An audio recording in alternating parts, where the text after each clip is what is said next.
भारताशी पंगा घेणं पाकिस्तानला चांगलंच महागात पडतंय, कारण IMF म्हणजेच आंतरराष्ट्रीय नाणेनिधीनं पाकिस्तानवर चांगले निर्बंध लावले आहेत। मदतीसाठी 11 नवीन अटी आता लादलेल्या आहेत। IMFनं मदत करताना मदत कार्यक्रमाच्या अंतर्गत निधीचा पुढचा हप्ता जारी करण्यासाठी पाकिस्तानवर या अटी लादलेल्या आहेत।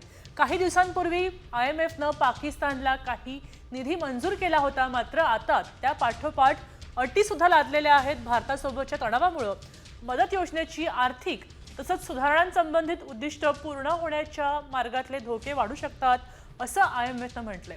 भारतानं सतत या गोष्टीचा निषेध केला आणि 17,600 अब्ज रुपयांच्या नवीन अर्थसंकल्पाला संसदेची मंजुरी आवश्यक असणार आहे। सरकारचा पुढच्या वर्षाचा कारभार कसा चालणार याचा आढावा अहवाल काढायचा अट आहे। बजेटमध्ये वीज महाग करण्याची सूचना आहेत। शेतकऱ्यांवर इन्कम टॅक्स लावणं, गॅस वापरावर कर वाढवण्याची सूचना केलेली आहे। 3 वर्षांपासून अधिक वापरलेल्या गाड्यांसाठी आयात कमी करायची आहे।